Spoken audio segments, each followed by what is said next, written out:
Hello everyone.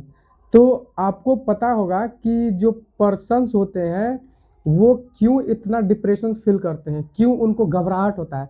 तो basically आज का लेक्चर जो होने वाला है वो हमारा सेक्रेटरी के ऊपर होता है। ठीक, तो वो पर्सन जो है क्यों इतना परेशान फील करते हैं, इतना घबराए हुए क्यों फील करते हैं, तो उसी के ऊपर बेसिकली ये लेक्चर होगा हमारा। और ये लेक्चर में हम लोग साथ साथ समझने वाले हैं कि साइकेट्री क्या होता है, साइकेट्री में कौन कौन से प्रॉब्लम्स को डील किया जाता है, और साइकेट्री पढ़ने से क्या हमको बेनिफिट मिलता है, इसका क्लिनिकल क्या यूजेज होता है, ये सारे चीज़ को हम लोग स्टार्ट करते हैं। तो स्टार्ट करते हैं इंट्रोडक्शंस ऑफ साइकेट्री से। साइकेट्री का इंट्रोडक्शन से स्टार्ट करते हैं।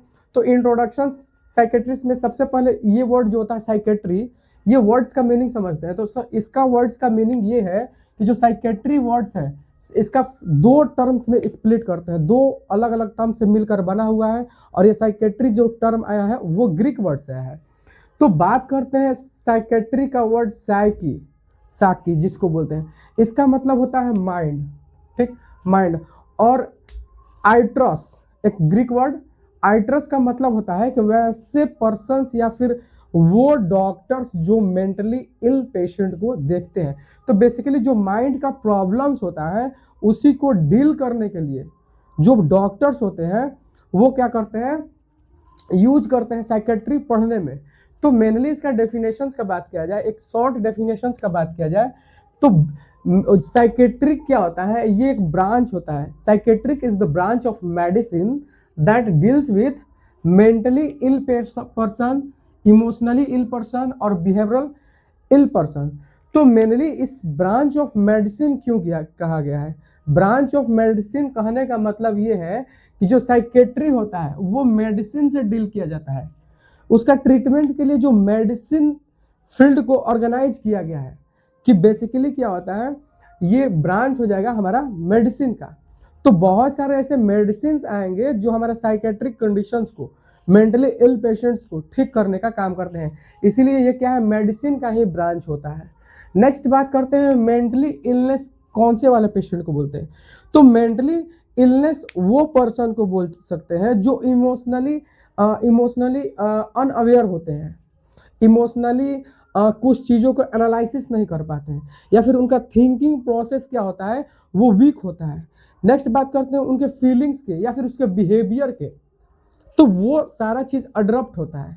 ठीक, वो अलग अलग देखने को मिलता है नॉर्मल पर्सन के एज कंपेयर करेंगे। तो अगर कंपेयर करेंगे नॉर्मल पर्सन के और मेंटली इल पेशेंट के, तो उनमें जो थिंकिंग करने का प्रोसेस होता है या फिर किसी चीज़ को याद करने का जो प्रोसेस होता है वो क्या होता है, थोड़ा गड़बड़ाया हुआ होता है। नेक्स्ट बात करते हैं इमोशनल इलनेस। इमोशनल इलनेस क्यों किसको बोलते हैं, तो वैसे पर्सन्स जो लॉन्ग टर्म तक डिप्रेशन में रहते हैं, डिप्रेशन में होते हैं। Illness, emotionally illness, emotionally illness कहने का मतलब है कि किसी चीज को तुरंत से दिल पर ले लेते हैं, किसी चीज़ों को तुरंत से बुरा मान लेते हैं। तो वो बुरा मानने वाला प्रोसेस लॉन्ग टर्म तक होता है, तो उसी को क्या बोलते हैं, इमोशनली इलनेस। वो पर्सन क्या है, तुरंत से इमोशनली इल बीमारी से ग्रसित हो रहा है, कौन से, इमोशनली। नेक्स्ट बात करते हैं बिहेवियर। तो इमोशनल बहुत सारे एंजाइटी की वजह से भी होता है, long term anxiety emotional illness cause करता है। नेक्स्ट बात करते हैं बिहेवियरल इलनेस। तो बिहेवियर इलनेस क्या होता है, एक नॉर्मल पर्सन से एक्स्ट्रा बिहेव कर रहा है, एक नॉर्मल पर्सन से क्या कर रहा है, एक्स्ट्रा बिहेव कर रहा है। ठीक, और किसी पर्टिकुलर पॉइंट पर कॉन्सेंट्रेट नहीं कर रहा है। वो पेशेंट क्या है, पर्टिकुलर पॉइंट पर कॉन्सेंट्रेट नहीं कर पा रहा है। ठीक, तो वो क्या हो जाएगा हमारा बिहेवियरल इलनेस। उसमें बहुत सारा बिहेवियरल अबनॉर्मलिटीज देखने को मिलेगा, उसका व्यवहार बहुत ही अलग होगा, वो बहुत ज़्यादा चिड़चिड़ा रहेगा, उसको एंजाइटी होगा। ठीक, बहुत ज़्यादा एग्रेसिवनेस शो करेगा, बहुत गुस्सा में रहेगा, हमेशा वो गुस्से में आएगा, या फिर कोई ऐसा उस पर स्ट्रेस आ जाए जिसमें वो डायरेक्ट गुस्सा में हो जाता है।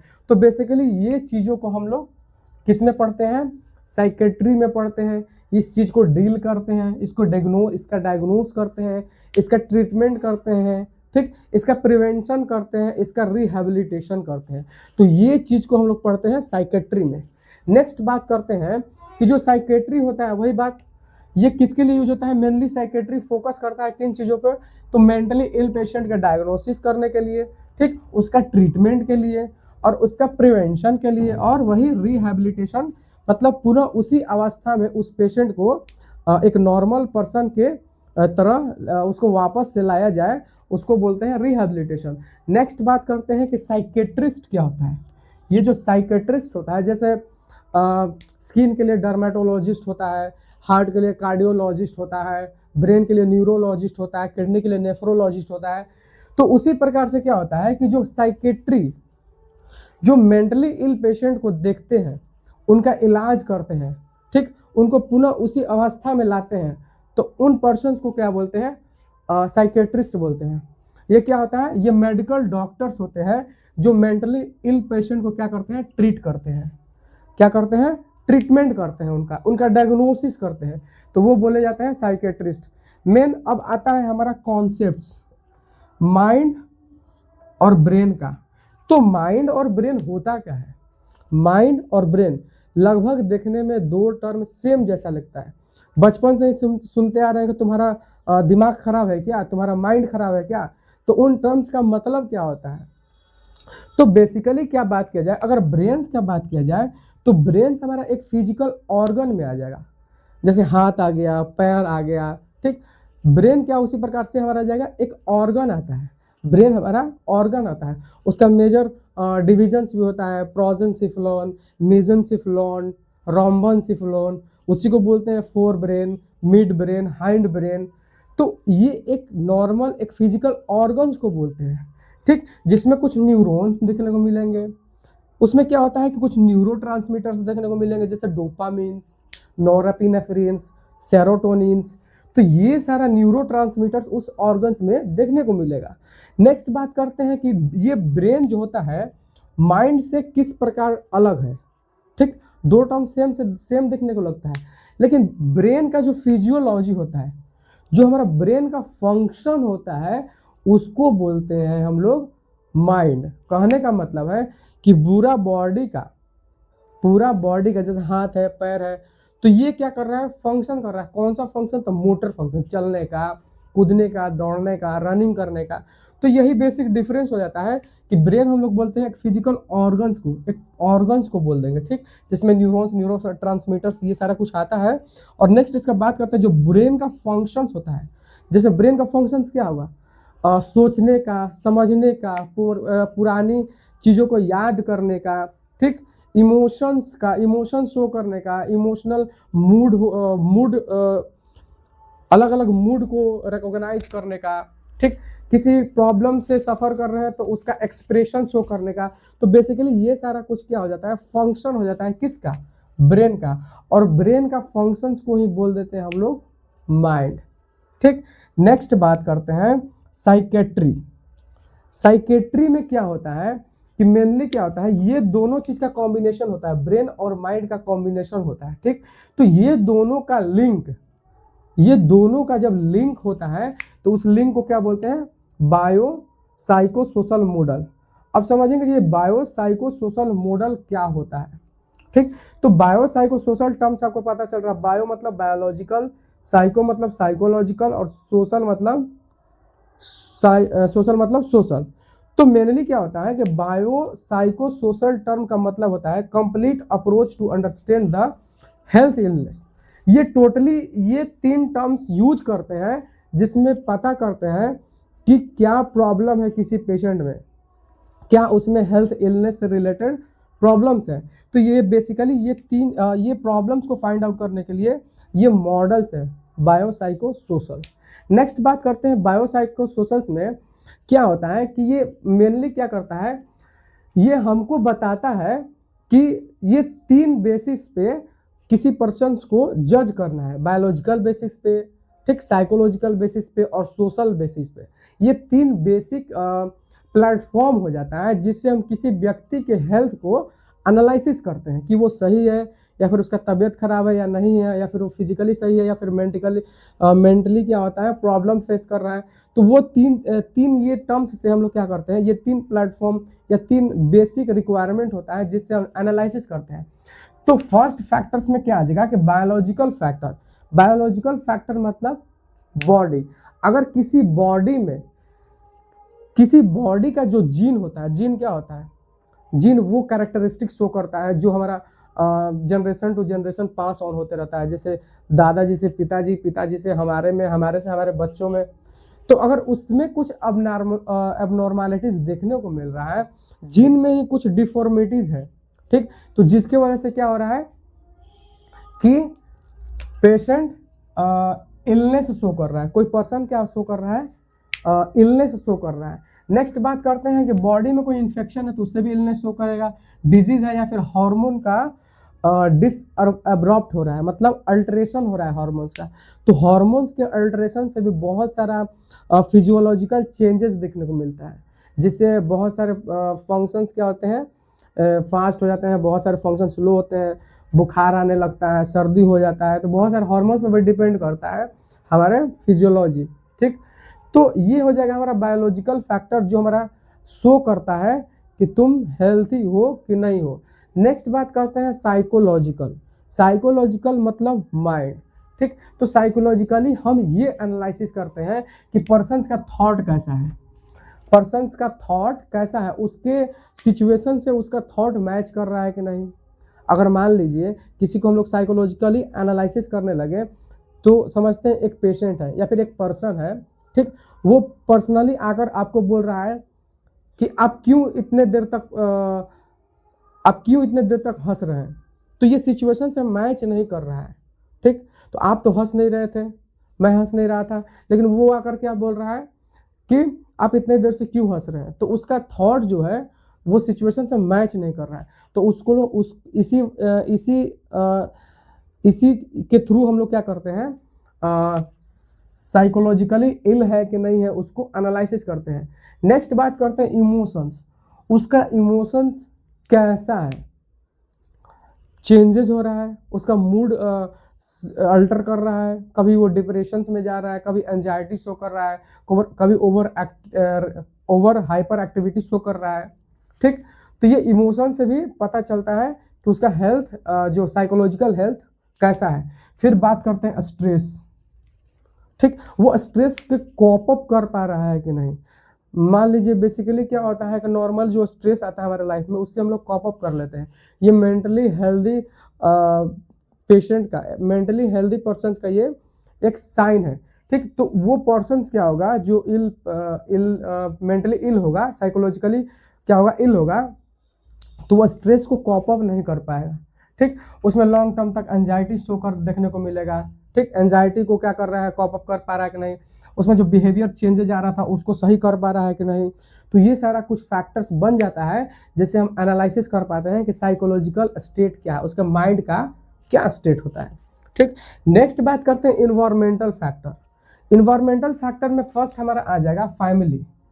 तो पर्सन्स का, किसी पेशेंट का फैमिली का इन्वायरमेंट क्या है, उसमें कोऑपरेशन है कि नहीं, एक मेटिंग रिलेशनशिप है कि नहीं, ठीक, एक दूसरे से लगाव है कि नहीं, ठीक। तो वो सारा चीज़ भी डिपेंड करता है, एक फैक्टर बन जाता है जिससे हम लोग हेल्थ को एनालिसिस करते हैं, हेल्थ इलनेस को एनालिसिस करते हैं, ठीक, अंडरस्टैंड समझते हैं, ठीक। फिर आता है उसका फ्रेंड सर्कल। तो फ्रेंड सर्कल और पीयर ग्रुप में वो बेसिकली क्या है कि वो सर्वाइव कर पा रहा है कि नहीं, अडॉप्ट कर पा रहा है कि नहीं, ठीक।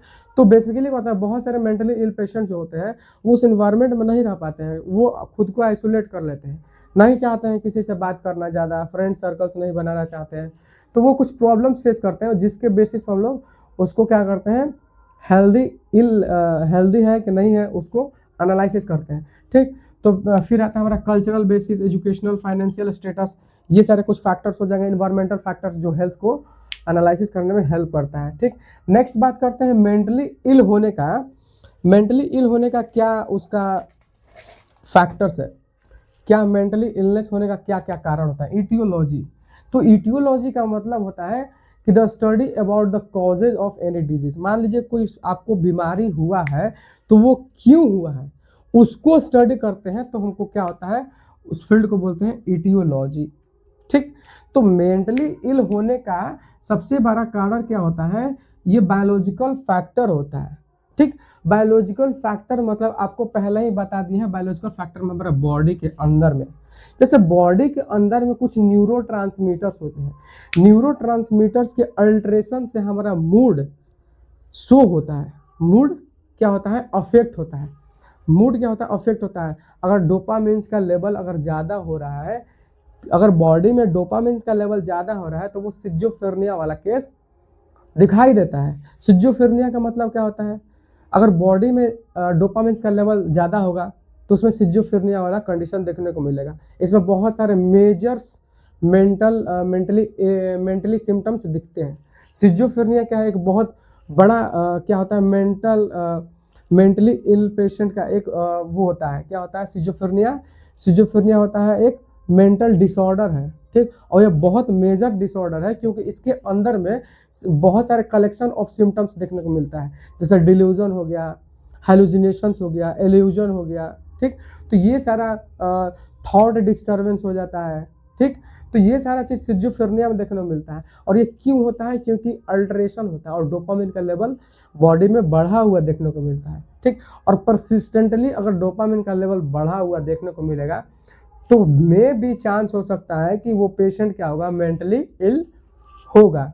नेक्स्ट बात करते हैं सेरोटोनिन लेवल। अगर पर्सन्स में सेरोटोनिन लेवल अगर डाउन है और परसिस्टेंटली बहुत देर तक डाउन है, बहुत साल तक, तो उसमें मेंटली इल होने का संभावना दिखता है। और वैसे पेशेंट में क्या होता है कि डिप्रेशन ज़्यादा देखने को मिलता है। और डिप्रेशन कब बोलेंगे, जब वो पेशेंट सोसाइटी में नहीं आता है, सोसाइटी से खुद को दूर कर लेता है, फैमिली से खुद को दूर कर लेता है, किसी फंक्शंस में क्या अटेंड नहीं करता है, ठीक। तो उस पेशेंट, उस वैसे पर्सन्स को क्या बोलते हैं, डिप्रेसिव पर्सन, और वो डिप्रेशन से सफ़र करता है। नेक्स्ट बात करते हैं बायोलॉजिकल फैक्टर में एक आता है जेनेटिक्स। आपके जेनेटिक्स के ऊपर भी डिपेंड करता है कि आपका मेंटली स्टेटस क्या होगा, ठीक। तो जेनेटिक्स, अगर मान लीजिए कि फादर और मदर का दोनों प्रॉब्लम से सफ़र कर रहे हैं, दोनों मेंटली इल है, या फिर दोनों अगर सिजोफ्रेनिया वाले कंडीशन से फेस कर रहे हैं, तो उसके संतान में, उसके नेक्स्ट जनरेशन में 40% चांसेस होता है कि वो पर्सन क्या करेगा, सिजोफ्रेनिया या फिर मेंटली इल होगा, मेंटल इलनेस वाला प्रॉब्लम से सफ़र करेगा। 40% चांस होता है जब दोनों पेरेंट्स में देखने को मिलता है। नेक्स्ट बात करते हैं, अगर फादर या फिर मदर किसी एक में देखने को मिलता है तो उसका 12% चांस होता है कि वो बच्चे में भी दिखेगा। नेक्स्ट बात करते हैं कि ब्रेन इंजरी और या फिर इन्फेक्शंस। किसी को ब्रेन इंजरी हो गया है, ठीक, एक्सीडेंटली हो सकता है, या फिर किसी एक्सीडेंट, बर्न, या फिर कहीं से गिर गए, ठीक, या फिर कोई खतरनाक इंसिडेंस अफेक्ट हो गया, ठीक। तो वो बोलते हैं ब्रेन इंजरी वाला। ब्रेन इंजरी भी क्या होता है, एक फैक्टर बन जाता है जिससे क्या होता है कि मेंटली इल होने का संभावना होता है, ठीक। बात करते हैं फिर साइकोलॉजिकल फैक्टर। ये साइकोलॉजिकल फैक्टर में क्या आ जाएगा, जैसे चाइल्डहुड ट्रॉमा। चाइल्डहुड ट्रॉमा क्या होता है, चाइल्डहुड ट्रॉमा बेसिकली क्या होता है कि अगर मान लीजिए कि बच्चा है, चाइल्डहुड मतलब बच्चा वाला condition, mainly 6 to 12 year age को बोलते हैं चाइल्डहुड, ठीक।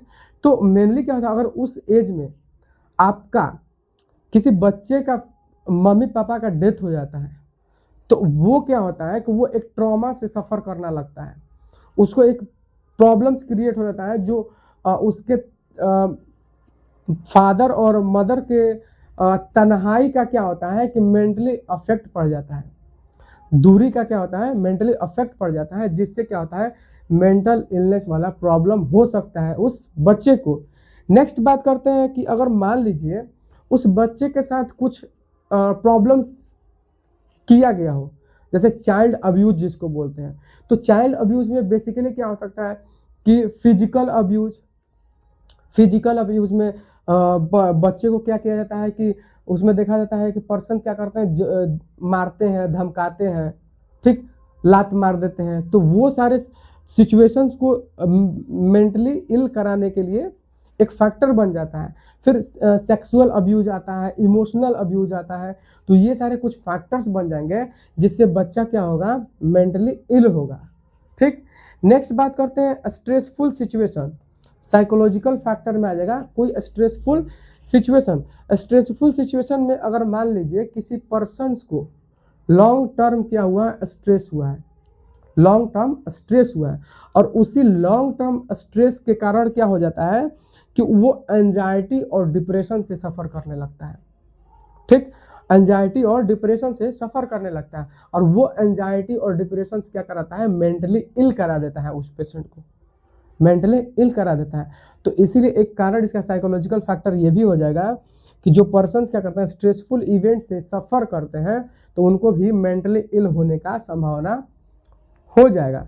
नेक्स्ट बात करते हैं कि पर्सनालिटी ट्रेड्स। पर्सनालिटी ट्रेड्स का मतलब है कि नॉर्मली कोई पर्सन अपना क्या बिहेवियर रखता है। कुछ पर्सन्स होते हैं जो क्या होते हैं, क्या होता है उसको इंट्रोवर्ट बोलते हैं, इंट्रोवर्ट्स।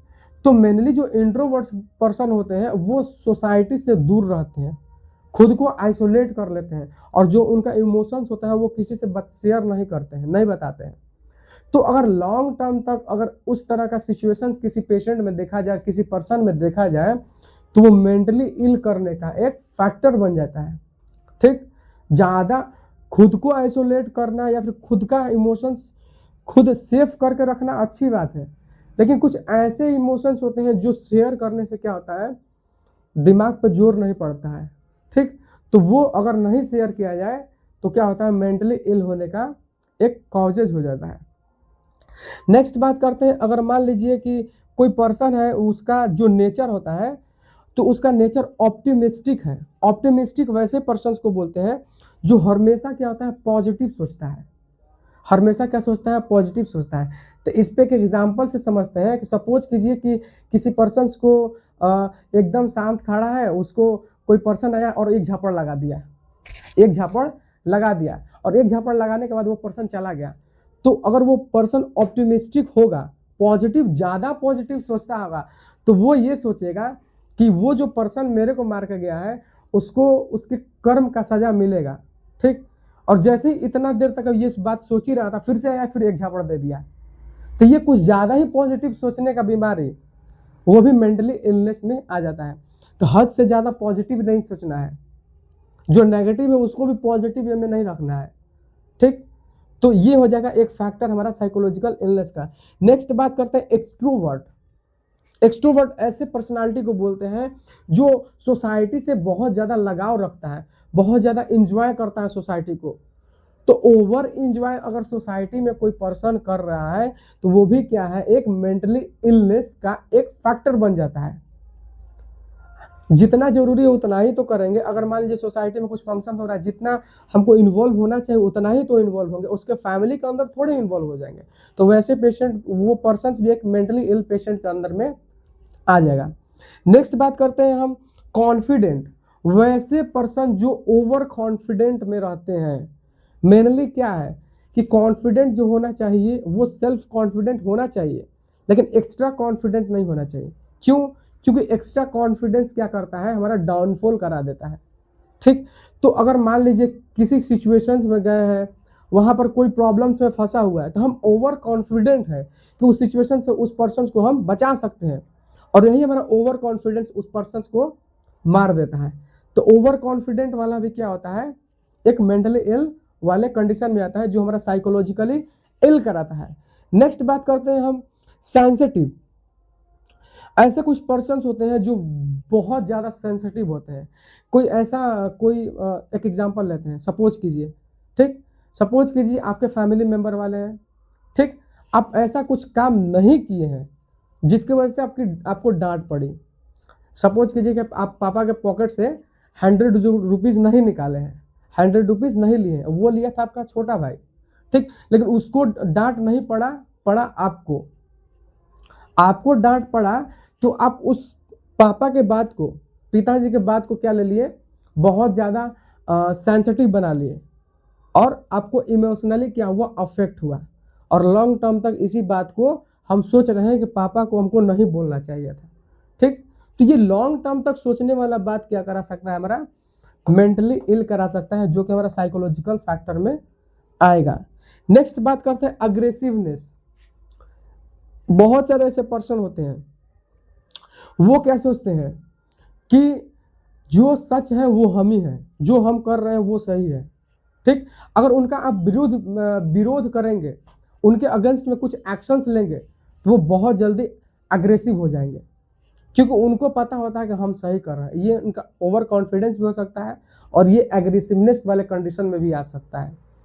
तो मेनली क्या होता है, उन पर्सन को अगर बोलेंगे कि सर आप ये गलत किए हैं, तो नहीं, वो तुरंत गुस्सा हो जाएंगे, अपना वो एक्सप्लेनेशन नहीं देंगे, उस पर्सन पर गुस्सा हो जाएंगे और बहुत ज़्यादा गुस्सा होकर उसको डांट देंगे, धमकाएंगे, मारेंगे।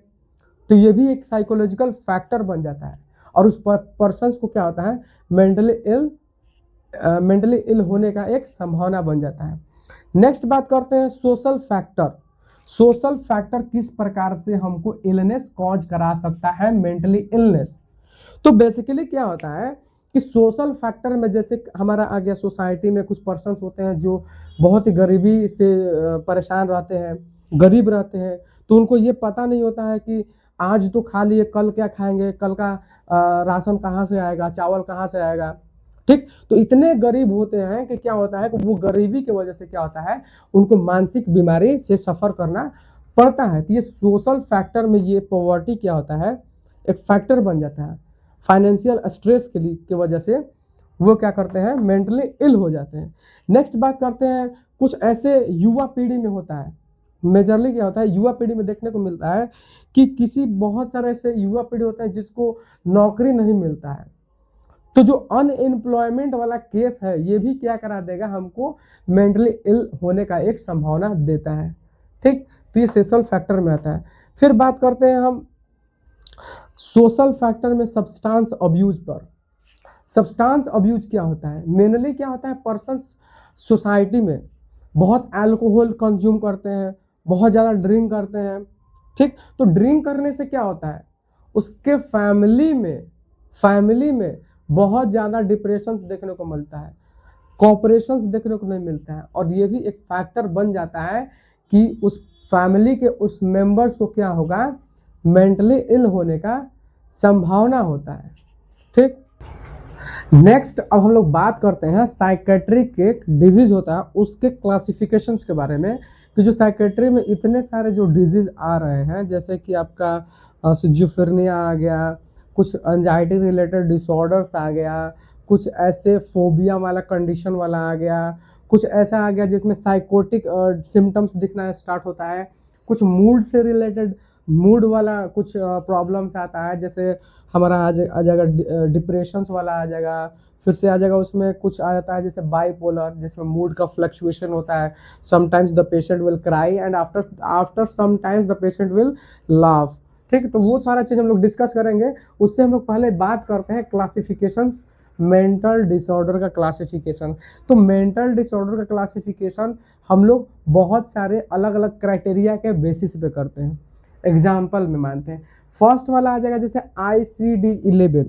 ICD-11 का मतलब होता है 11th revision of international classification of disease, ये इसका फुल फॉर्म हुआ। ठीक, और मेनली ये होता क्या है, ICD-11।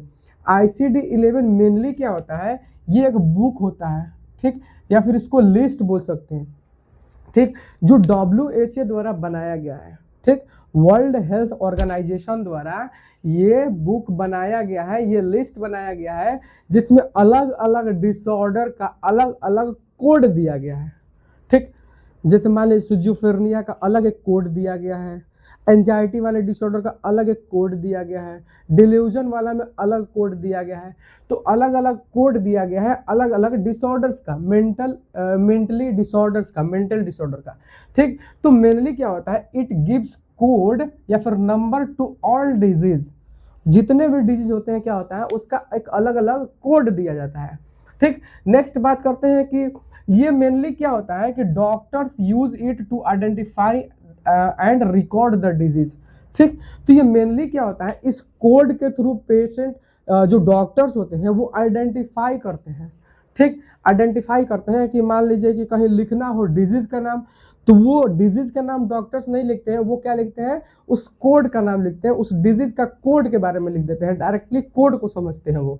ठीक, तो बात करते हैं ICD-11 में क्या होता है कि अगर मान लीजिए कि फीवर हुआ है, एक एग्जांपल, फीवर एक मेंटली डिप्रेशन वाले में नहीं आता है, लेकिन अगर किसी पेशेंट को फीवर हुआ है तो उसके लिए अलग कोड दिया रहेगा इस ICD-11 के अकॉर्डिंग, ठीक। फिर डिप्रेशन हुआ है तो डिप्रेशन का अलग कोड होगा, ठीक। तो ये कोड के बेसिस पे डॉक्टर पहचानते हैं कि पेशेंट को कौन सा वाला डिसऑर्डर हुआ है, ठीक। बात करते हैं ICD-11 का, तो ICD-11 का इंपॉर्टेंस ये है कि doctor does not just right the disease name. Mainly क्या होता है, डॉक्टर्स क्या होता है कि उस डिजीज का एग्जैक्ट नेम नहीं लिखते हैं, सिर्फ उसका डायरेक्टली क्या लिखते हैं, कोड लिख देते हैं। डायरेक्टली क्या लिख देते हैं, कोड लिख देते हैं, ताकि पेशेंट देखने के बाद अग्रेसिव ना हो जाए, अलग अलग उसमें एक्स्ट्रा सिम्टम्स ना देखने के लगे। इफ़ अगर मान लीजिए पेशेंट बहुत ज़्यादा एजुकेटेड है, ठीक, और उसको हुआ है और डिप्रेशन वाला कंडीशन, तो अगर वहाँ पर डायरेक्ट डिप्रेशन दिखा रहेगा उसके रिपोर्ट्स में, तो वो और ज़्यादा डिप्रेस्ड हो जाएगा। इसीलिए डिप्रेशन की जगह पे कोड लिखा जाता है, ठीक, ताकि डॉक्टर समझ पाए और पेशेंट को और ज़्यादा प्रॉब्लम फेस ना करना पड़े। नेक्स्ट बात करते हैं, दूसरा जो क्राइटेरिया है वो हमारा DSM-5 है। अब DSM-5 क्या होता है, तो बेसिकली क्या होता है, ये भी एक बुक होता है, ठीक, जिसमें किसी मेंटल डिसऑर्डर को डायग्नोस करने में हेल्प मिलता है। मेनली क्या होता है कि इसमें जो होता है ना कि किसी डिसऑर्डर का सिम्टम्स उसमें लिखा हुआ रहता है, तो डॉक्टर्स क्या करते हैं, पेशेंट को देखेंगे, उस बुक को देखेंगे, ठीक, तो उस पेशेंट में जो जो सिम्टम्स दिखेगा उसको क्या करेंगे, लिख लेंगे, और वही सिम्टम्स को मैच करते हैं, और ये DSM बुक में मैच करते हैं, और मैच करने के बाद डायग्नोस करते हैं कौन सा वाला मेंटल डिसऑर्डर है। फिर से समझते हैं, DSM-5 क्या है। DSM-5 भी एक प्रकार का बुक होता है, एक प्रकार का लिस्ट होता है, जिसमें क्या होता है, बहुत सारे सिम्टम्स दिए गए होते हैं, ठीक। सपोज कीजिएगा, सिम्टम्स में बहुत सारे डिजीज दिए रहते हैं, उसका सिम्टम्स भी दिया रहता है, ठीक। तो सपोज कीजिएगा कि अगर कोई एक पेशेंट आया आपके पास, तो उसमें जो जो सिम्टम्स दिख रहा है वो आप एक कॉपी पे नोट कर लीजिए, ठीक। उस कॉपी पे जो सिम्टम्स नोट किए हैं उसको इस DSM बुक से मैच करेंगे कि ये सिम्टम्स कौन से वाले डिजीज में दिख रहा है, और उसके हेल्प से उस डिजीज का डायग्नोस कर पाएंगे कि बेसिकली ये ज़रा सिम्टम्स जो है इस वाले डिजीज में हो रहा है, तो मतलब उस पेशेंट को क्या हुआ है, वो डिजीज से सफ़र कर रहा है, तो ये इसमें हेल्प आता है, ठीक। और मेनली जिसका फुल फॉर्म जो होता है, इसका जो फुल फॉर्म होता है DSM का, तो उसका फुल फॉर्म क्या होता है, diagnostic and statistic manual of mental disorder, ठीक। इसमें क्या होता है, डायग्नोस करने के लिए, ठीक, उसका स्टैटिस्टिक समझने के लिए कि मेंटल डिसऑर्डर का, ठीक। और ये मेनली बनाया गया है हमारा अमेरिकन साइकेट्रिक नर्स एसोसिएशन द्वारा, ठीक। अमेरिकन साइकेट्रिक एसोसिएशन द्वारा इस लिस्ट को, इस बुक्स को बोल सकते हैं बनाया गया है, जिसमें हम डायग्नोस करते हैं किसी भी मेंटल डिसऑर्डर का। नेक्स्ट बात करते हैं कि जो DSM-5 जो होता है, इसका मेन इंपॉर्टेंस क्या होता है। तो DSM-5 का इंपॉर्टेंस ये है कि mainly help doctor to identify the mental illness. तो डॉक्टर्स को क्या हेल्प करता है, आइडेंटिफाई करता है, मेंटल इलनेस को फाइंड आउट करने में ये हेल्प करता है, ठीक। उसमें क्या होता है कि gives symptoms and criteria for each disorder, ठीक। ये बुक्स में क्या होता है, अलग अलग डिजीज का, अलग अलग डिसऑर्डर्स का उसमें सिम्टम्स दिया गया रहता है, ठीक। सिम्टम्स को मैच करके हम लोग क्या करते हैं, डिजीज को फाइंड आउट करते हैं किसी भी डिप्रेशन का। जैसे मान लीजिए कि डिप्रेशन है, किसी पेशेंट में डिप्रेशन है और हमको पता नहीं है कि उसको डिप्रेशन हुआ है, तो उसमें जो सिम्टम्स नजर आएगा वो बुक क्या करेगा, वो सिम्टम्स बताता है, ठीक। सिजोफ्रेनिया वाला सिम्टम्स ये बुक बताएगा, ताकि हम उसको डायग्नोस कर पाए कि वो सिजोफ्रेनिया वाला कंडीशन से सफ़र कर रहा है। नेक्स्ट बात, एक नोट पॉइंट डालिएगा कि नोट इसमें क्या मतलब मेन चीज़ होता है कि ये इसका मेन मुद्दा ये होता है कि एक गाइड बुक होता है। ये जो DSM-5 जो होता है, ये एक गाइड बुक होता है, जो होता है डायग्नोसिस करने के लिए, मेंटल डिसऑर्डर को डायग्नोसिस करने के लिए। तो छोटा सा पॉइंट में ये क्लियर कर दे रहा है कि a guide book for diagnosing the mental disorders. तो ये कुछ अलग अलग बेसिस पर हम लोग मेंटल इलनेस को क्लासिफाई किए। तो थर्ड नंबर पे की एक मेजर कैटेगरी ज़्यादा है, मेंटल डिसऑर्डर का एक मेजर कैटेगरीज, और इसी कैटेगरी के अंदर पूरे मेंटल डिसऑर्डर को रखा गया है।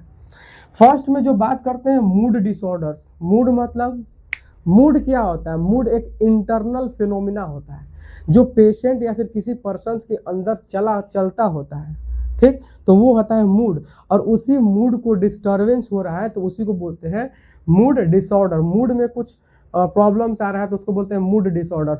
तो मूड डिसऑर्डर्स में रखा गया है डिप्रेशंस वाले कंडीशन, डिप्रेशंस वाला डिसऑर्डर और bipolar disorder.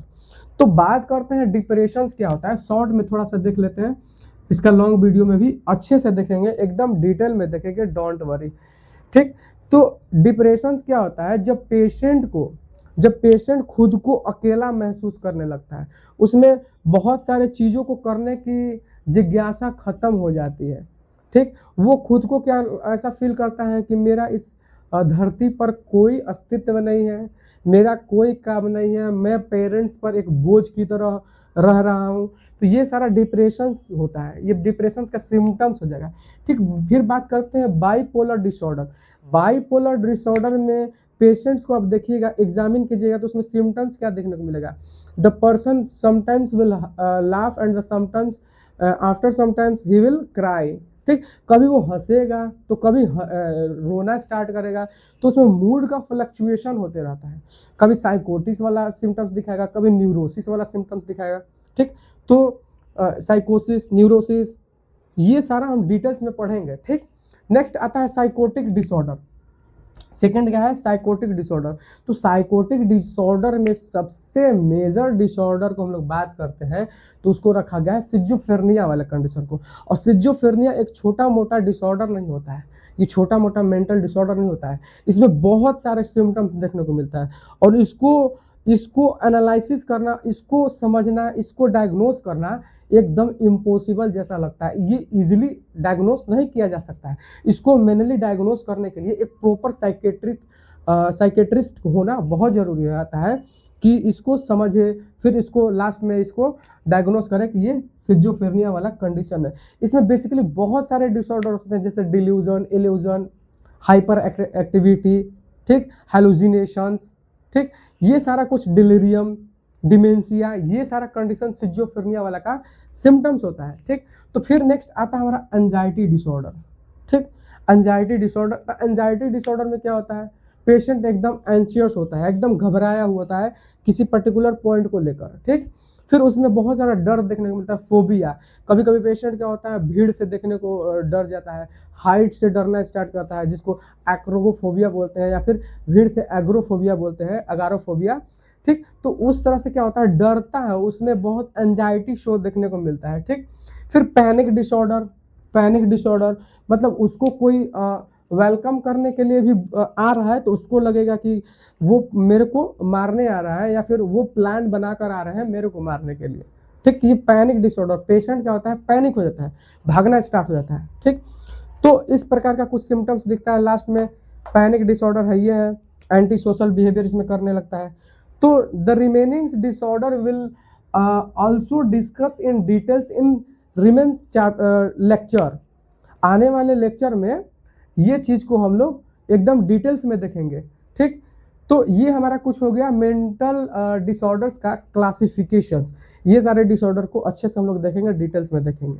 So the next बात करते हैं हम लोग सिम्टम्स और sign and symptoms of mentally ill patient. तो फर्स्ट बात करते हैं कि पेशेंट के सिम्टम्स क्या क्या शो होगा, उसमें क्या क्या साइंस देखने को मिलेगा। तो फर्स्ट हमारा आ जाएगा डिस्टर्बेंस ऑफ थॉट।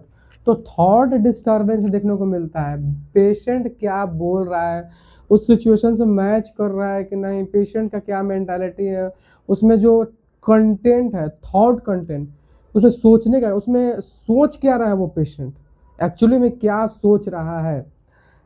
वो अगर आप उससे पूछेंगे कि व्हाट इज योर नेम, तो वो आपको बार बार घुमाएगा, उसका थॉट अलग अलग रहता है, ठीक। वो टू द पॉइंट ये नहीं बोलेगा कि माय नेम इज राहुल, ये नहीं बोलेगा। वो बोलेगा कि मेरे पिताजी का नाम ये है, फिर वो मैं वहाँ रहता हूँ, उसके घुमा फिरा कर पूरा राउंड राउंड गोल गोल करने के बाद लास्ट में बोलेगा या फिर नहीं भी बोलेगा, तो उसको बोलते हैं थॉट में डिस्टर्बेंस। जैसे मान लीजिए उसका जो सोचने और समझने का जो उसका क्वालिटी है वो डिस्टर्ब हो गया है, ठीक, तो उसी को बोलते हैं डिस्टर्बेंस ऑफ थॉट। तो फर्स्ट इसका एग्जांपल ले लेंगे डिल्यूजन। डिल्यूजन में क्या होता है कि एक गलत, एकदम गलत, और फिक्स मतलब बैठा देता है, बिलीव मतलब विश्वास, एक ऐसा गलत विचार दिमाग में बैठ जाता है कि उस पर्सन को कुछ भी आप बोलोगे तो वो बोलेगा कि नहीं, वो चीज़ नहीं है, वो डायरेक्ट इनकार करते रहेगा, बार बार इनकार करते रहेगा, कितने भी आप कोशिश कर ले तो वो चीज़ को नहीं मानेगा। सपोज अगर हम बोलेंगे कि ये बोर्ड है, तो वो क्या बोलेगा, वो ये बोर्ड नहीं है, ये एलसीडी है, ठीक।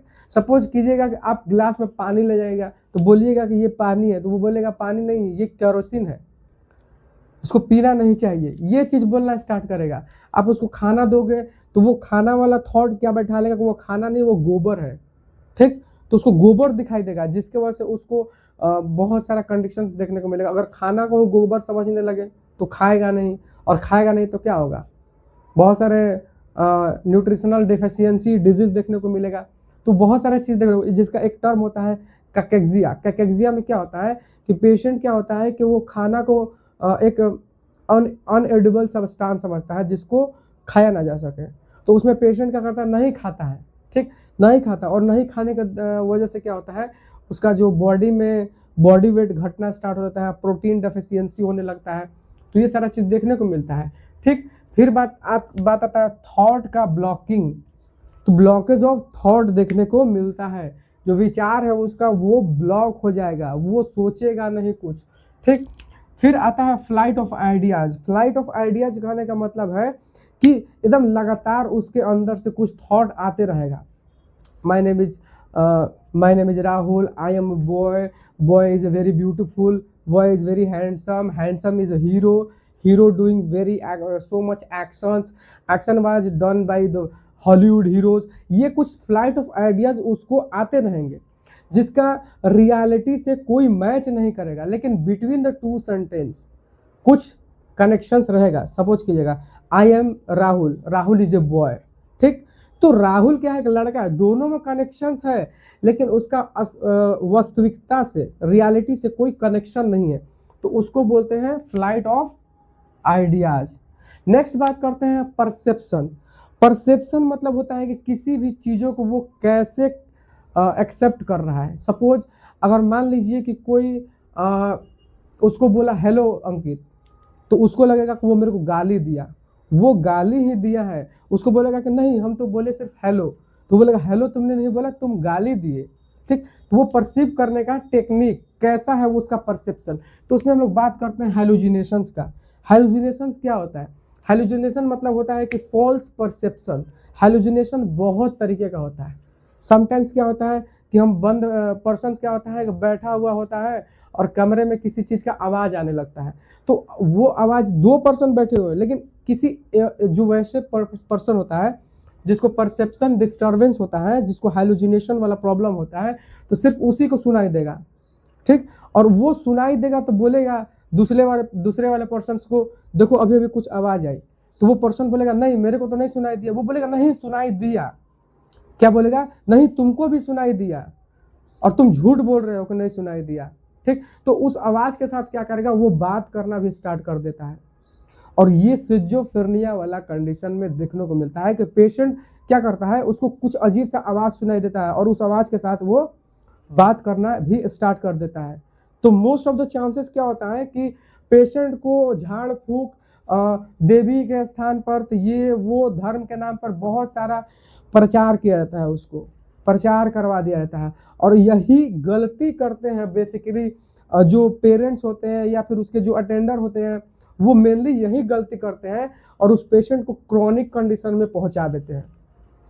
तो आप थोड़ा सावधान हो जाइए कि जिस पेशेंट को भी इस तरह का सिम्टम्स दिख रहा है तो उसको साइकेट्री के पास ले जाए और वहाँ से प्रॉपर ट्रीटमेंट का एक पैकेज ले, क्योंकि वो ट्रीटमेंट का ही वो उसका लास्ट ऑप्शन होता है। वो कहीं झाड़ फूक करवाने से, देवी स्थान पर जाने से वो ठीक नहीं होगा, ठीक। नेक्स्ट बात करते हैं हमारा फॉल्स परसेप्शन होता है, और मेनली हेलुसिनेशंस में ऑडिटरी मोस्ट कॉमन देखने को मिला है कि ऑडिटरी हेलुसिनेशंस देखने को मिलता है। नेक्स्ट बात करते हैं मूड। मूड मतलब क्या होता है? मूड एक इंटरनल फिनोमिना होता है, इंटरनल एक फिनोमिना होता है, ठीक। सपोज कीजिए कि कोई पेशेंट आया, आपसे बोला कि सर मुझे 2 महीनों से क्या है कि मैं बहुत उदास फील कर रहा हूँ, ठीक। 2 महीने से उदास फील कर रहा हूँ, और कहीं भी जाता हूँ, किसी भी प्लेस पे जाऊंगा तो वहाँ भी उदास महसूस करूंगा, वहाँ भी सैड फील करूंगा, घर पे रहूंगा फिर भी सैड फील करूंगा। तो वो कंडीशन आता है मूड का, जिसमें एक एग्जांपल आता है हमारा डिप्रेशन। डिप्रेशन क्या होता है? डिप्रेशन मेनली ये चीज होता है कि आप किसी भी चीज में इंटरेस्ट नहीं ले रहे हो, आपका एक्टिविटी एकदम डाउन है, एकदम डल है, खुद को आइसोलेट कर लेना, सोसाइटी से खुद को आइसोलेट कर लेना, किसी भी कंपटीशन में आप पार्टिसिपेट नहीं कर पा रहे हैं due to their low confidence, ठीक। और वो डिप्रेशन के कारण होता है। नेक्स्ट बात करते हैं मूड वाला में मेनिया। तो मेनिया एक ऐसा मूड डिसऑर्डर होता है, मेनिया एक मूड डिसऑर्डर होता है, ठीक। और ये मेनिया एक साइकोसिस कंडीशन होता है, और इस मेनिया वाले पेशेंट में अगर कोई पेशेंट मेनिया से सफ़र कर रहा है तो उसको ये पता नहीं चलेगा कि हम उस डिजीज से सफ़र कर रहे हैं, तो उसको बोलते हैं इनसाइड एब्सेंस, उसको खुद को नहीं पता चलेगा। सपोज कीजिए हमको मलेरिया है, टाइफाइड है, ट्यूबरकुलोसिस है, तो ये चीज़ आपको पता होता है कि हमको ये इन्फेक्शन हो रखा है, लेकिन मेनिया वाला पेशेंट में क्या होता है, उसका इनसाइड एब्सेंस होता है, मतलब उसको पता नहीं रहता है कि वो डिजीज से वो सफ़र कर रहा है, ठीक। उसका मूड क्या देखने को मिलेगा? ऑलवेज एलिवेटेड देखने को मिलता है। क्या देखने को मिलेगा? ऑलवेज एलिवेटेड देखने को मिलता है। तो उसमें क्या होता है कि वो ओवर एक्टिविटी करते रहेगा, ओवर एक्टिविटी करेगा, over laughing, over happiness, over activity करता रहेगा। उसमें बेसिकली देखने को मिलता है कि डोपामिन का लेवल जो होता है बॉडी में वो इंक्रीज होता है, और इसी इंक्रीज होने के कारण क्या होता है कि वो ओवर एक्टिविटी करते रहता है, और हमेशा मतलब जो आप एग्जाम्पल रावण का ले सकते हैं, वो रावण वाला जो एक्सप्रेशंस दिखाता है वो मेनली हमेशा दिखाते रहता है, तो वो एलिवेटेड मूड में आता है। जो मेनिया वाला पेशेंट होता है वो उसमें सिम्टम्स दिखता है। नेक्स्ट बात करते हैं बिहेवियर का। तो how is the behaviour of a mentally ill patient? तो मेंटली इल पेशेंट में बिहेवियर क्या देखने को मिलता है कि ये बहुत सारे बिहेवियर देखने को मिलता है, जैसे कि बिहेवियर वाला सिम्टम्स में एग्रेसिवनेस हो गया, patient will agree always aggressive in continue, बहुत सारे कंटिन्यूअस टाइम में क्या होता है वो अग्रेसिव होता है, गुस्से में रहता है, तो वो उसका एक सिम्टम्स दिखता है। या फिर वो विड्रॉल रहता है, ठीक, वो क्या करता है कि वो लो फील करता है, ठीक। नेक्स्ट बात करते हैं ओवर एक्टिविटी, मैनिया वाला कंडीशंस। तो बिहेवियर में उसका देखने को मिलेगा कि वो ओवर एक्टिविटी, बच्चे को देखे हैं, छोटा बच्चा क्या होता है उसके माइंड में बहुत सारा क्रिएशंस आते रहता है कि उधर भागना है, उधर फेंकना है, कपड़ा खोल देना है, ठीक, कहीं भी कुछ भी कर देना है, थूक देना है, पानी पी लेना है। तो ये बहुत सारा ओवर एक्टिविटी उस पेशेंट में देखने को मिलता है जो बिहेवियर से फॉल्टेड होता है, जिसका मेंटली जो मेंटल जो इलनेस होता है, मेंटल डिसऑर्डर होता है, वो बिहेवियर का डिसऑर्डर होता है, तो उसमें ओवर एक्टिविटी देखने को मिलता है। नेक्स्ट बात करते हैं हम लोग कॉग्निटिव फंक्शंस के बारे में। तो कॉग्निटिव फंक्शंस क्या होता है कि हमारा जो कॉग्निटिव फंक्शंस एक मेनली ये by the help of brain, तो ब्रेन के हेल्प से जो प्रोसेस किया जा रहा है उसको बोलते हैं कॉग्निटिव प्रोसेस, ठीक। तो कॉग्निटिव प्रोसेस में फर्स्ट आ जाएगा जिसका मेमोरी इम्पेयरमेंट। तो बेसिकली क्या होता है कि अगर कोई पेशेंट है जो वो 2 साल पहले कुछ एक्शंस किया है तो उसको मेमोरी, उसको याद करने में क्या होता है एबनॉर्मैलिटीज देखने को मिलता है, तो उसको बोलते हैं मेमोरी इम्पेयरमेंट। मतलब कुछ चीज़ों को क्या होता है वो मेमोराइज नहीं कर पाता है, ठीक। अगर 2 साल पहले किसी एक अजनबी से मुलाकात हुआ, उससे फ्रेंडशिप हुआ, तो 2 साल बाद क्या होता है उस पर्सन को देखेगा तो ऐसा लगेगा कि उसको देखा है कहीं, लेकिन उसके साथ जो लम्हे इंटीमेट रिलेशनशिप बनाया हो वो नहीं याद रहेगा उसको, ठीक। तो वो हो जाएगा हमारा मेमोरी इम्पेयरमेंट। तो ये क्या होता है, ये कॉग्निटिव फंक्शन वाला डिसऑर्डर होता है, ठीक। नेक्स्ट बात करते हैं poor attention. The person will not focus at one point, उसका फोकस डिस्टर्ब रहेगा। Next disorientation. डिसओरिएंटेशन का मतलब होता है कि वो पर्सन है, अगर सपोज कीजिए कि आप 1 साल जम के मेहनत किए, 1 साल जम के मेहनत करने के बाद आप नीट का एग्जाम दिए, ठीक, और नीट का पेपर देखने के बाद क्या लग रहा है कि हमको तो कुछ पढ़ना ही नहीं है, इसमें कुछ ऐसा टॉपिक ही नहीं है जो हम पढ़े हैं, ठीक, ऐसा आपको फील हो रहा है। तो उस पेशेंट को वैसा ही फील होगा कि वो तो कुछ जानता ही नहीं है, साल भर में क्या पढ़ाई किया उसको नहीं पता है। तो ये होता है डिसओरिएंटेशन, ये होता है डिसओरिएंटेशन, उस पेशेंट का डिसओरिएंटेशन हो रखा है। नेक्स्ट बात करते हैं, ये था कुछ साइन एंड सिम्टम्स, ठीक, जिससे हम लोग पता करते हैं किसी भी मेंटली इल पर्सन्स को। नेक्स्ट बात करते हैं साइकेट्रिक असेसमेंट। साइकेट्रिक असेसमेंट मतलब आप कैसे असेस करेंगे किसी भी मेंटल पेशेंट को, कैसे असेस करेंगे। तो असेस करने का फर्स्ट जो टेक्निक होता है, हम हिस्ट्री टेकिंग करते हैं। हिस्ट्री टेकिंग मतलब कुछ ऐसे ऑब्जेक्टिव्स डाटा जो कलेक्ट करते हैं जिससे हम एनालिसिस कर सके कि वो पेशेंट क्या कर रहा है, कि मेंटली इल है कि नहीं है। तो फर्स्ट में आ जाएगा हमारा चीफ कंप्लेंट। चीफ कंप्लेंट कहने का मतलब कि जो पेशेंट आया है या फिर उसके साथ में जो भी आए हैं, उसके फैमिली वाले, उसके रिलेटिव, उनसे क्या कंप्लेंट सुनने को मिल रहा है, उनसे क्या सिम्टम्स साइन सिम्टम्स सुनने को मिल रहा है। जो डाटा हम कलेक्ट कर रहे हैं at a time of admission patient का, वो होता है हमारा चीफ कंप्लेंट। नेक्स्ट बात करते हैं प्रेजेंट इलनेस हिस्ट्री। तो प्रेजेंट हिस्ट्री क्या है उसका, वो मेंटली इल तो है, उसके साथ साथ क्या क्या उसमें सिम्टम्स देखने को मिल रहा है, उसका बीमारी का क्या हिस्ट्री है। नेक्स्ट बात करते हैं हम पास्ट साइकेट्रिक इलनेस। तो पास्ट साइकेट्रिक इलनेस का मतलब ये हुआ कि अभी जो डिसऑर्डर हुआ है वो हिस्ट्री में पहले कभी हुआ था, या फिर किसी अलग तरीके का बीमारी तो नहीं है, मानसिक स्थिति से प्रॉब्लम तो नहीं हुआ है पहले। ये सारे चीज़ों को कलेक्ट करेंगे। फिर आता है हमारा फैमिली हिस्ट्री, जो मोस्ट इंपॉर्टेंट होता है किसी भी पेशेंट को एनालिसिस करने के लिए। क्या उसका जो मानसिक जो बीमारी है वो कहीं उसके पेरेंट्स से तो नहीं है, ठीक। पिछले में भी बताया है, जो मोस्ट ऑफ द चांसेस होता है, अगर जो पेशेंट, अगर साइकेट्रिक पेशेंट के उसके मम्मी पापा दोनों प्रॉब्लम से फेस कर रहे होंगे तो उसका 40% चांस होता है उसके बच्चे में वो ट्रांसफर हो जाएगा। और ये कि मम्मी या फिर पापा को हुआ है तो उसके बच्चे में 12% का चांस होता है, 12% का। नेक्स्ट बात करते हैं मेंटल स्टेटस एग्जामिनेशन।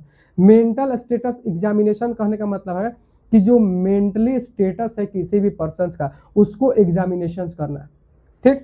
तो सबसे पहले अपीयरेंस, उसको देखने के बाद क्या क्या पता चल रहा है, देखकर हम लोग उसको एनालिसिस करेंगे कि पेशेंट का हरकत कैसा है, ठीक, उसका बिहेवियर पैटर्न कैसा है, ठीक। फिर बात आता है बिहेवियर, वही बिहेवियर पैटर्न, लुकिंग वाइज, या फिर उसका हरकत क्या है, वो सारा चीज देखेंगे।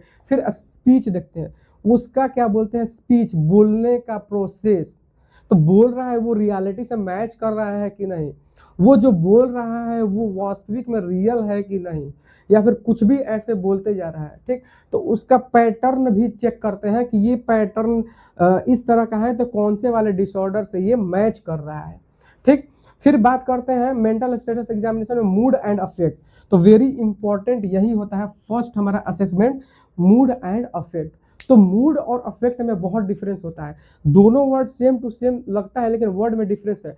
मूड कहने का मतलब है कि ये एक इंटरनल फिनोमिना होता है। सपोज कीजिए कि मूड आपका डिप्रेस्ड है या फिर हैप्पी है, तो डिप्रेस कहने का मतलब है कि अगर मान लीजिए कि कोई पेशेंट आपको बोल रहा है कि सर मैं 3 महीने से सैड फील कर रहा हूँ, और कहीं भी जा रहा हूँ तो वो सैड फील ही कर रहा हूँ, मतलब हैप्पी मोमेंट में भी जा रहा हूँ तो वो मैं सैड नहीं फील कर रहा हूँ, ठीक। तो वो हो जाएगा हमारा मूड। हमारा मूड कैसा है, तो डिप्रेसिव है, ठीक। तो वो मूड डिप्रेसिव जो है, तो डिप्रेसिव क्या है, तो उसको कोई देख नहीं सकता है, ये इंटरनल प्रोसेस होता है, ठीक। वहीं पर अगर मूड डिप्रेशन में है तो उसका जो एक्सप्रेशन है, मूड जो डिप्रेस है उसका हम लोग एक्सप्रेस कैसे करते हैं, अपने फेशियल एक्सप्रेशन, ठीक, या फिर बॉडी मूवमेंट से, बॉडी लैंग्वेज, फेस लैंग्वेज दोनों से एक्सप्रेस करते हैं, ठीक। तो वो हो गया हमारा अफेक्ट, ठीक।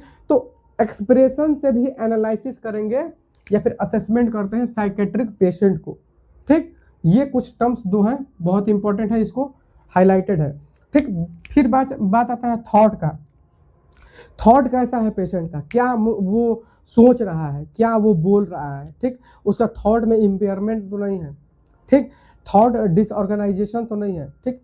इनअप्रोप्रिएट थॉट तो नहीं है, ठीक। ये सारा कुछ हम लोग डिटेल्स में पढ़ेंगे। तो इसको बात करते हैं थॉट मतलब उसका विचार के बारे में। नेक्स्ट परसेप्शन के बारे में, वो किसी चीज़ को कैसे परसीव कर रहा है, उसका हेलुसिनेशन, ऑडिटरी परसेप्शन कुछ प्रॉब्लम से तो नहीं फेस कर रहा है, ठीक। स्मेलिंग वाला परसेप्शन होता है तो उसको लगेगा कि खाना नहीं है, वो कुछ सड़ा गला महक रहा है, ठीक। तो इस तरह का परसेप्शन को भी एनालिसिस करते हैं, ठीक। फिर आता है कॉग्निशन, वही मेंटली इल और इनसाइटनेस या फिर जजमेंट।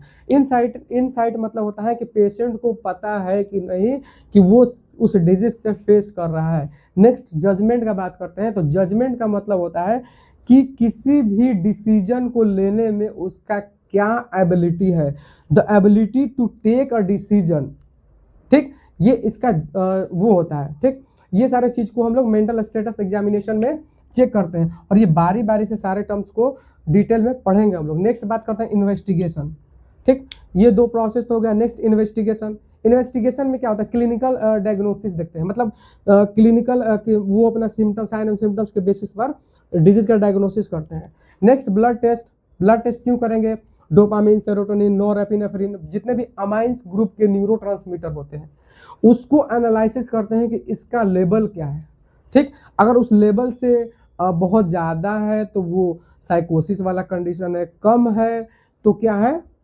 डिप्रेसिव न्यूरोसिस वाला कंडीशन है। अगर कम भी है, ज़्यादा हो रहा है, कभी कम बेसी ज़्यादा होते रह रहा है, डोपामिन के लेवल कभी कम हुआ तो कभी ज़्यादा हो गया, ठीक। तो इस प्रकार से वो बाइपोलर वाला डिसऑर्डर तो नहीं है, ठीक। इसलिए ब्लड टेस्ट करते हैं। नेक्स्ट आता है हम लोग सीटी स्कैन और एमआरआई। सीटी स्कैन एमआरआई क्यों करते हैं, किसी पेशेंट को क्या है कि वो कहीं से एक्सीडेंट हुआ, गिर गया तो ब्रेन में इंजरी हो गया है, ठीक। उसी ब्रेन इंजरी को एनालिसिस करने के लिए, ठीक, जिसको बोलते हैं organic mental disorder. Organic mental disorder को फाइंड आउट करने के लिए ये सीटी स्कैन और एमआरआई स्कैन किया जाता है। नेक्स्ट बात करते हैं थेरेपी के बारे में। तो जो मेंटली इल पेशेंट होते हैं उनको क्या क्या मेजर थेरेपी प्रोवाइड किया जाता है हमारे साइकेट्रिस्ट द्वारा। तो फर्स्ट आ जाएगा ड्रग्स।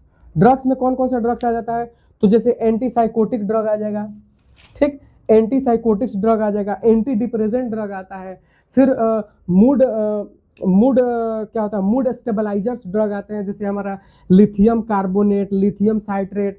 ये लिथियम ग्रुप वाले जितने होते हैं ना, ये बाइपोलर डिसऑर्डर वाले में यूज आते हैं, ठीक। फिर एंजियोलाइटिक ड्रग्स, जो एंशियस होता है, जो पेशेंट एंजाइटी फील करता है उसको एंजाइटी को रिड्यूस करने की जो ड्रग्स दिया जाता है जिसको बोलते हैं एंजियोलाइटिक ड्रग्स।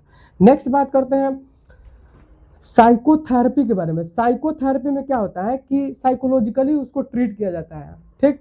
साइकोलॉजिकली क्या किया जाता है, ट्रीट किया जाता है, ठीक। उसके कॉग्निटिव बिहेवियर थेरेपी दिया जाता है, ठीक। उसके माइंड को सेटअप करने की कोशिश किया जाता है।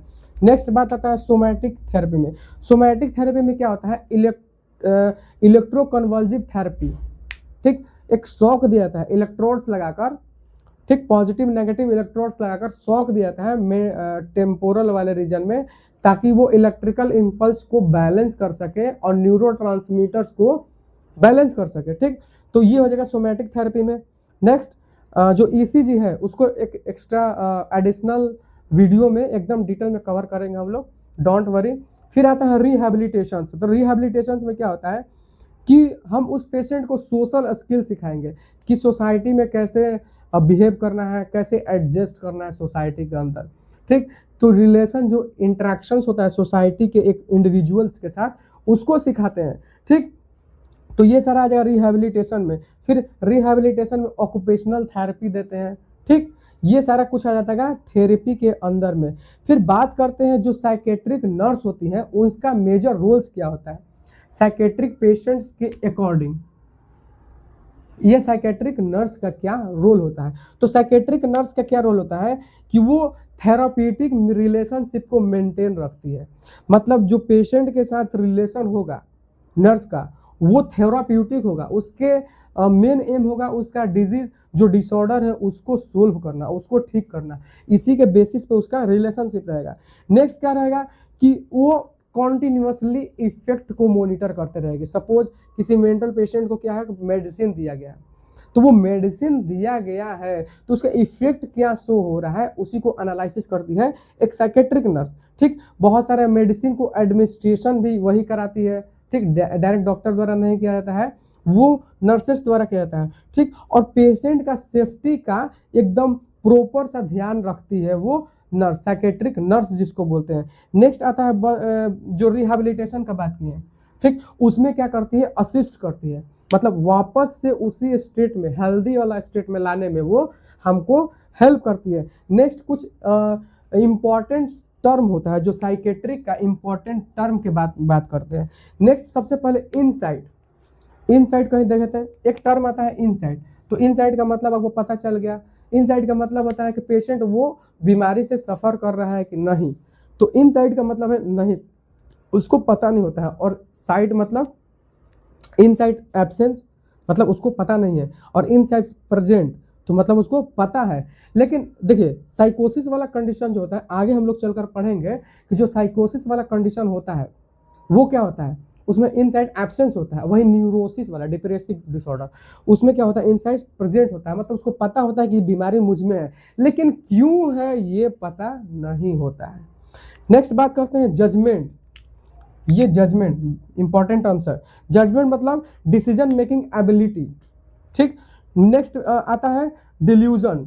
डिल्यूजन क्या होता है, डिल्यूजन का मतलब वही फॉल्स फिक्स बिलीव, ये कुछ बेसिक्स इंपॉर्टेंट टर्म्स होता है। फिर हेलोजिनेशंस, हेलोजिनेशंस का मतलब क्या होता है, इसमें भी फॉल्स परसेप्शन, यहाँ पर लिखे हम लोग फॉल्स परसेप्शन, किसी भी चीज़ को गलत तरीके से परसीव कर लेना, ठीक। इल्यूजन आता है, इल्यूजन में क्या होता है कि जो यहाँ पर इल्यूजन मतलब miss interpretation of real object. कहने का मतलब है कि कोई सब्सटेंस क्या है वो क्या होता है कि वो रियल है नहीं और अचानक से मुझे दिख गया, ठीक। सपोज चलते चलते क्या होता है, एक एग्जांपल, एक पर्सन, हेल्दी पर्सन का क्या होता है तो उसको लगता है कि कोई पीछे से आ रहा है, अंधेरी रात में उसको लगता है पीछे से कोई आ रहा है, और अचानक से देखने के बाद हो सकता है वो जो मेंटली, जो माइंड में सोच रहा है वो स्ट्रक्चर दिख भी जाए, ठीक। तो ये हेल्दी पर्सन का कंडीशन है। और वही मेंटली इल वाले में क्या होता है कि उसको साफ साफ दिखता है, उसको दिखता है, उससे बात करता है, उससे डर जाता है, ठीक। तो ये सारा कुछ टर्म्स आ जाता है हमारा साइकेट्री के अंदर। फिर आता है मेंटल हेल्थ और मेंटल इलनेस, दो टर्म्स आता है, मेंटल हेल्थ और मेंटल इलनेस। तो मेंटल हेल्थ वाला कंडीशन किसको बोलेंगे, जब किसी पेशेंट का जो थिंकिंग एबिलिटी होता है वो थिंकिंग एबिलिटी नॉर्मल होता है, अच्छे से किसी चीज को सोच सकता है, फील कर सकता है, ठीक, क्या कर सकता है, सोच सकता है, फील कर सकता है, और किसी भी एक्शंस को नॉर्मली परफॉर्म कर सकता है, उसको बोलते हैं मेंटली हेल्थ, मेंटल हेल्थ, ठीक। और किसी भी स्ट्रेस के साथ कॉप अप कर लेगा, सपोज स्ट्रेस आया तो उसके साथ वो कॉप अप कर लेगा, मेंटल हेल्थ उसको बोलते हैं, ठीक। और कोई भी वर्क क्या करेगा, प्रोडक्टिवली करेगा, मतलब उसका प्रोडक्शन हाई रहेगा, ठीक, मतलब कुछ भी काम कर रहे हैं तो उसका कोई फायदा निकल रहा है, ये चीज मेंटल हेल्थ वाले कंडीशंस को बोलते हैं। नेक्स्ट आता है हमारा मेंटली इल, मेंटल इलनेस। तो मेंटल इलनेस का कहने का मतलब होता है कि जो नॉर्मली मेंटल हेल्थ में क्या होता है, थिंकिंग प्रोसेस नॉर्मल था, तो वही मेंटल इलनेस वाले पेशेंट में क्या हो जाएगा, तो थिंकिंग प्रोसेस में डिस्टर्बेंस हो जाएगा, ठीक। थिंकिंग प्रोसेस में डिस्टर्बेंस हो जाएगा, मूड से रिलेटेड कुछ प्रॉब्लम्स देखने को मिलेगा, बिहेवियर से रिलेटेड कुछ प्रॉब्लम्स देखने को मिलता है, ठीक। तो ये सारा कुछ प्रॉब्लम्स मेंटल इलनेस वाले प्रोसेस में आते हैं। नेक्स्ट बात करते हैं साइकेट्री पढ़ने का हमको क्या इंपॉर्टेंस होता है, ये साइकेट्री का क्या इंपॉर्टेंस है, ये इंपॉर्टेंट क्यों है हमारे लिए साइकेट्री। तो साइकेट्री हमको ये हमको बताता है कि जो साइकोलॉजिकल केसेस आ रहे हैं, जो मेंटल इलनेस वाला केस आ रहा है उसको कैसे रिड्यूस करना है, ठीक। वो बहुत ज़्यादा पैमाने पर जो पागल वाला, तो कोई मूड बिहेवियर, किसी को थॉट बिहेवियर डिसऑर्डर, तो ये सारा कुछ प्रॉब्लम्स निकलते आ रहा है जो हमारे कंट्री में, उसको रिड्यूस करने का ये हमको साइकेट्री सिखाता है कि कैसे उसको रिड्यूस कर। पूरा इसको पढ़ने के बाद हमको पता चल जाएगा कौन सा थेरेपी देना चाहिए, आपको बताया इलेक्ट्रोकन्वल्सिव थेरेपी, ठीक, ईसीटी। नेक्स्ट क्या करता है कि ये सुसाइडल थॉट को प्रिवेंट करता है। बहुत सारे ऐसे मेंटली कंडीशन जो पेशेंट होते हैं उनमें सुसाइड करने का थॉट आता है, सपोज कि बिल्डिंग्स के कूदने से क्या होगा, उसको एक मतलब अलग से क्रिएटिविटी नजर आता है कि हम कूद जाएंगे तो वो नहीं मरेंगे, ठीक। तो उसका डिल्यूजन होता है, false fix perception, false fix believe, ठीक। तो वो सुसाइड करने स्टार्ट कर देगा। बहुत सारे ऐसे केसेस आते हैं, तो उसको कम करने के लिए ये साइकेट्री हमको सिखा देता है, ये इसका इंपॉर्टेंस हो जाएगा। फिर से क्वालिटी ऑफ लाइफ को कैसे इंप्रूव किया जाए, ठीक, इसको भी सिखा देता है। और सोशल फंक्शनिंग, सोसाइटी के अंदर हमारा क्या रोल होगा, सोसाइटी से क्या इंटरेक्शंस होगा, ठीक, तो ये सारा चीज़ हमको साइकेट्री सिखाता है। और साइकेट्री में बिहेवियर्स के बारे में भी सिखाता है, इंटरपर्सनल रिलेशंस के बारे में सिखाएगा, पेशेंट के साथ नर्स का रिलेशन के बारे में सिखाएगा, क्या बोलना चाहिए क्या नहीं बोलना चाहिए, कौन सा लैंग्वेज हमारे लिए मेंटली इल वाला कंडीशन में आता है, कौन सा लैंग्वेज हमारे लिए नॉर्मल में आता है। ये सारा कुछ क्या सिखाता है, हमारा साइकेट्री सिखाता है। Psychiatry is the one of the major subject that deals with the behaviour, deals with the mood, deals with the mind, deals with the disorders, बहुत सारे डिसऑर्डर्स के डील करता है। तो मेजरली ये क्या बहुत इंपॉर्टेंट सब्जेक्ट बन जाता है हमारे सोसाइटी के लिए, हमारे जो साइकेट्रिक पेशेंट होते हैं उनके लिए। सो यही जो हमारा था साइकेट्री का कुछ बेसिक कॉन्सेप्ट्स और बेसिक लेक्चर, जिसमें हम आज कंप्लीट किए हैं साइकेट्री का कुछ बेसिक।